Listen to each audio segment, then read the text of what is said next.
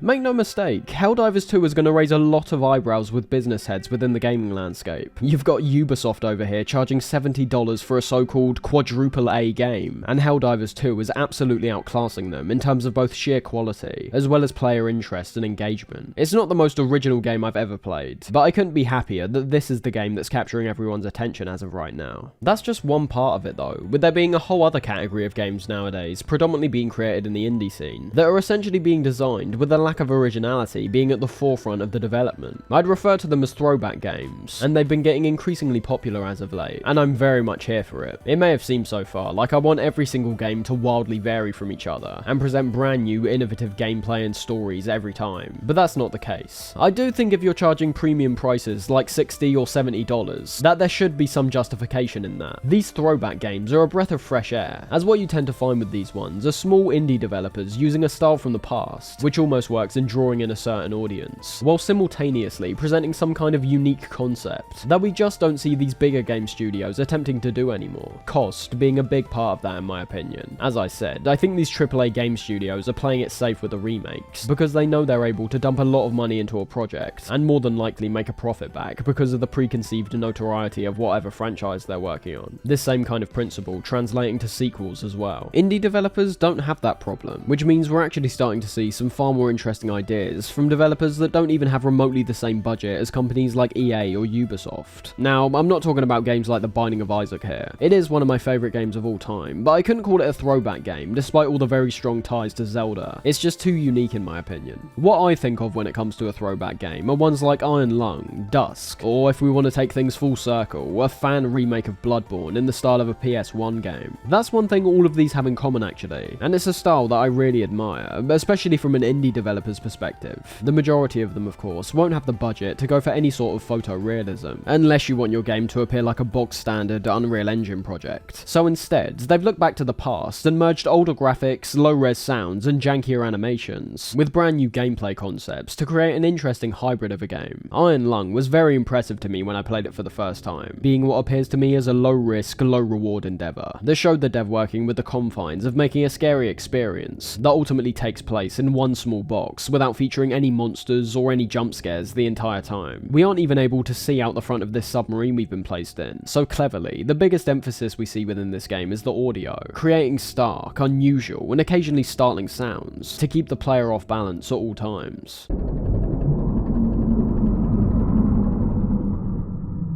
Adding to that, we've also got the only visuals we see outside of the tiny, rusty box we've been placed in, that being the photos we can take of the outside, revealing the surrounding area, sometimes not showing anything of interest, and other times showing large bones of unknown creatures, strange rock formations and plants, and eventually we even get a subtle and not so subtle glimpse of this horrific creature that appears to be following us.